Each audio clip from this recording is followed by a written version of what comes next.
Zénith FM, l'info, c'est vous. Chaque année, l'été approchant, on a tous des envies de festivals et de musique. L'occasion pour nous de nous pencher sur les jeunes talents français. Celui qui a retenu notre attention cette semaine s'appelle Lux. Ce jeune périgourdin de 23 ans se fait sa place sur la scène française et il est mon invité aujourd'hui. Bonjour Lux. Bonjour. Alors Lux, t'es un jeune auteur, compositeur et interprète. T'as commencé la musique très tôt, vers 12 ans avec la guitare. Ça a toujours été un rêve pour toi la musique ou c'est les aléas qui ont fait que tu t'es retrouvé comme ça à chanter, à faire des singles? Ouais, c'était plus les aléas à vrai dire, parce qu'au début j'étais plus à fond dans le foot que la musique quoi. Donc Justement, comment est-ce que tu t'es du coup retrouvé comme ça à te lancer dans une carrière de chanteur? tout bêtement, c'est ma grand-mère, elle avait une guitare chez elle et elle me l'a donnée et puis ça m'a intrigué donc je m'y suis mis. Et puis en fait depuis que je m'y suis mis, ça m'a plus lâché quoi. Alors du coup, tu es un artiste autodidacte et en 2014, tu t'es lancé dans une aventure qui s'appelle Nouvelle Star, qui était sur D8 à l'époque. Comment est-ce que tu te retrouves dans cette aventure qui pour quelqu'un qui du coup n'était pas destiné entre guillemets à vouloir devenir artiste est un grand changement? Pour le coup c'est vrai, je l'avais tenté à l'époque et j'avais échoué au pré-casting. Et la revanche du coup. Et c'était un peu ça. Et donc du coup cette année il lançait un concept, c'est-à-dire qu'il y avait un casting digital sur internet et les quatre premiers candidats qui avaient le plus de votes en fait, ils allaient directement au théâtre sans passer par la case casting dans les filles. Et donc, je me suis lancé sans grande conviction et puis je suis arrivé quatrième sur un peu plus de 3000 candidats grâce aux gens. Pour quelqu'un qui s'est lancé sans grande conviction, tu viens de le dire, comment est-ce qu'on réagit quand on se rend compte que en fait, on a quand même une chance de gagner, entre guillemets? C'est assez fou comme sensation. C'est vrai qu'en fait, c'est là où je me dis que tout est possible en fait. Tout est possible à qui s'en donne les moyens, on va dire. Et alors, tu t'en es donné les moyens, tu as été jusqu'au théâtre. Comment tu as vécu cette expérience qui était, on va dire, ta première expérience de casting, en tout cas d'expérience vraiment où tu as rencontré plein d'autres talents? Enfin, c'est une effervescence assez dingue, la machine Nouvelle Star. Ouais, c'est assez surprenant. C'est vrai, quand je suis arrivé, j'étais assez surpris. À partir du moment où ils m'ont appelé pour me dire demain, tu seras avec nous à Paris. À partir de ce moment-là jusqu'au moment où je suis rentré chez moi, en fait, j'étais dans une bulle, quoi, dans un rêve éveillé, en fait. C'était assez surprenant parce que moi, je regardais l'émission depuis que je suis tout petit, en fait. Donc j'étais assez fan. Puis après, il y a eu The Voice, mais bon, j'ai toujours aimé Nouvelle Star. Et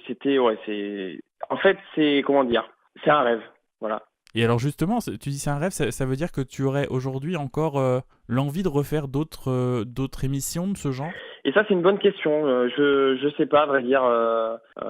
C'est vrai que j'étais pas forcément préparé à tout ça parce que quand je suis arrivé, j'ai quand même pris ma claque, faut le dire. Parce que moi, quand je me suis inscrit, je me suis dit allez, on y va et puis on le fait quoi. Puis en fait, je m'étais pas assez préparé. Enfin voilà, il y a un contexte qui a fait que à un moment donné, j'ai tout pris dans la tronche et ça fait bizarre quoi quand ça arrive. Donc j'ai eu du mal un peu à gérer tout ça. Mais bon, c'était une super expérience. Vraiment une superbe expérience. Aujourd'hui, tu te sens peut-être plus prêt à affronter justement ce type de machine musicale parce que c'est des gros barnums, toutes ces émissions. Je sais pas si je suis prêt. En tout cas, j'ai un peu plus d'armes qu'à l'époque, ça c'est sûr. En faisant des scènes à droite à gauche, petit à petit, j'acquiers de l'expérience.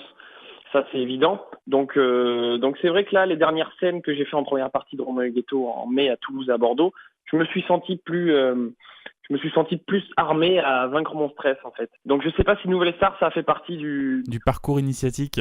Voilà, je sais pas, mais peut-être, c'est fort probable. Du coup, maintenant j'arrive plus à gérer mon stress et je prends plus de plaisir sur scène. Donc C'est ce qui est important. Alors justement, donc à défaut de remporter ce télécrochet, ça t'a permis de faire grandir aussi ton envie de musique déjà et puis ta communauté sur Internet. Ça a aussi du coup permis de lancer entre guillemets ta carrière et de produire tes premiers singles, tes premiers clips. Exactement.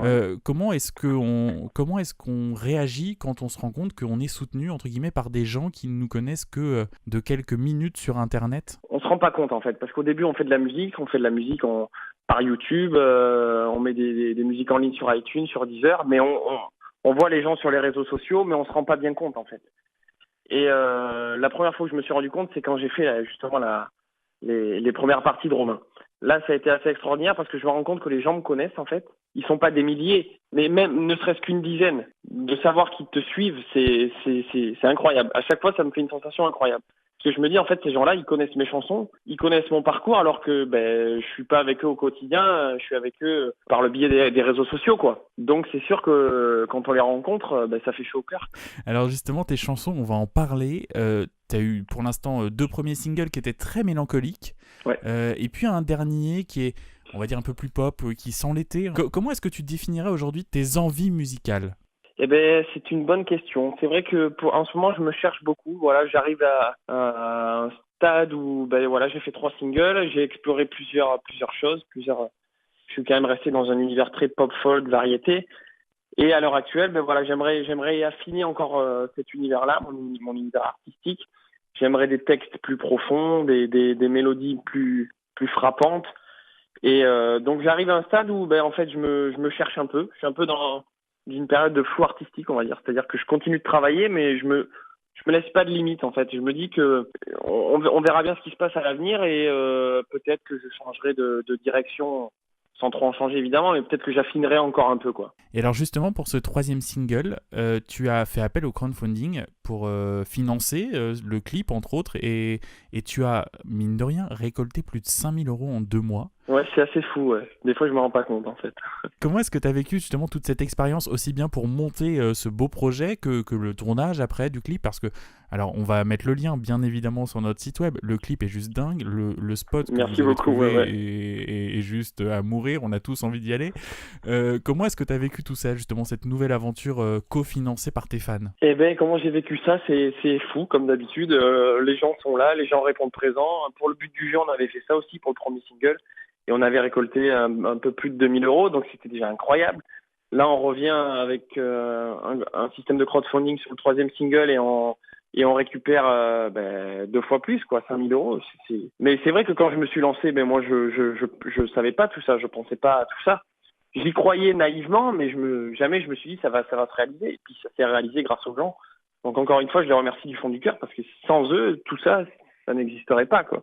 Mais c'est vrai que je me demande tous les jours comment c'est possible, en fait, parfois. Et justement, aujourd'hui, tu as des envies particulières, ça peut être par exemple des contributions avec d'autres artistes, des envies de scène, pourquoi pas ? Est-ce qu'il y a des scènes qui te font rêver Ah oui, bien sûr. Après, c'est vraiment des rêves, hein. C'est-à-dire que c'est mon idéal, quoi, on va dire. J'adorerais faire l'Olympia, ne serait-ce que jouer un titre. Ces fameuses lettres en rouge, c'est ça ? Ouais, ça me fait rêver, ça, depuis tout petit. Ça, pour le coup, c'est depuis tout petit que ça me fait rêver. C'était déjà un signe, peut-être. Je sais pas, mais j'adorerais. Et puis, ou ne serait-ce qu'aller voir un concert. J'y suis jamais allé voir un concert à l'Olympia. Mais je sais pas, c'est une salle qui, pour moi, est mythique, quoi. Et puis, j'adorerais, évidemment, bosser avec Calogero. Mais bon, ce ne sont que des rêves. Ah, ce sont que des rêves, mais en même temps, un artiste français, on ne sait pas, peut-être qu'il peut tomber sur cette interview sur Internet et demain, ton téléphone va sonner et dire « Bonjour, c'est Calogero, j'aimerais travailler avec vous ». Alors là, si ça arrive, je crois que je serai pas loin de l'AVC, pour tout dire. Ça serait assez ouf, pour le coup. Alors, Lux, en avril dernier, tu as sorti un EP, 3 titres, sur les réseaux sociaux. Ça a d'ailleurs plutôt bien marché. Ouais, tu as c'était plus une compile plus. Oui, c'était une compile des trois singles. Voilà, on va dire ça, ouais. Qui a plutôt bien marché, qui a été pas mal téléchargé sur les plateformes légales, bien entendu. Bien entendu. Et tu fais donc la promotion de tout ça. Tu es en tournée en première partie de Romain Huguetto. C'est une nouvelle expérience pour toi, justement, la tournée ? Pour le coup, c'est la première fois que je fais ça. Je le remercie du fond du cœur. Il m'a pris sur Toulouse, Bordeaux, Gap, Rouen, Rennes et Poitiers. Donc, je suis avec lui tous les jours. Et on a déjà vécu ça en mai. Donc, je l'ai suivi sur 2 dates à Toulouse et à Bordeaux. Et je sais pas, le fait d'enchaîner ville sur ville, bon, pour le coup, c'était que sur 2 dates, mais c'était, je sais pas, le matin, je me réveillais, j'étais content, je me disais, je fais ce que j'aime, là, ça y est. Justement, l'accueil du public sur ces premières dates, c'est quelque chose d'important, surtout quand on défend un single, hein, c'est un peu ton bébé, ton nouveau bébé que tu défends en ce moment. Ouais, ça. Comment est-ce que tu as ressenti ces dernières scènes ? Je les ai plutôt bien ressentis, en fait, parce que il me tardait juste, d'être sur scène, et comme on dit souvent ça avec Romain, l'important, c'est de prendre du plaisir, et pour le coup, j'en ai énormément pris, et j'espère que les gens aussi en ont pris, quoi.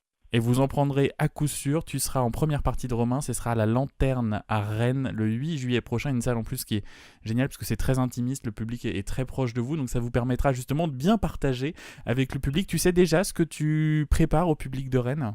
Ouais, bien sûr. Alors là, l'idée, c'est que ce sont des shows acoustiques, en fait. Donc moi, j'adore ça, les shows acoustiques. Je trouve qu'il y a un côté organique qui est que j'aime. Donc voilà, c'est une musique que je défends. Donc je serai accompagné de ma guitare et de ma grosse caisse, et donc je défendrai mes 3 singles et quelques reprises, quoi. Quelques reprises qui sont donc à découvrir à La Lanterne le 8 juillet prochain. Et ça sera une façon de découvrir Rennes, parce que j'y suis jamais allé de ma vie, pour le Tu verras, on est très très bien en Bretagne. coup. J'espère. Ce sera peut-être le prochain spot pour un futur clip. Eh ben, pourquoi les pas. Côtes bretonnes. J'espère que... Parce qu'on me dit souvent la pluie est souvent au rendez-vous chez vous. C'est vrai ou c'est pas vrai? Non, faut pas dire ça. Tu vas te mettre à dos tous les Bretons. D'accord. Non, mais je sais pas, du coup. Il faut que je découvre par moi-même. Non, il fait toujours beau en Bretagne, c'est ça qu'il faut se dire, surtout à la saison. Ben, parfait. Pour ceux qui voudraient en savoir plus sur toi, rendez-vous sur zenithfm.fr pour réécouter cette interview, bien évidemment, et puis pour retrouver tous les liens vers les réseaux sociaux pour ne rien louper de ton actualité. Merci beaucoup de nous avoir accordé cette interview, Lux. Ben, merci beaucoup, merci à vous. Interview.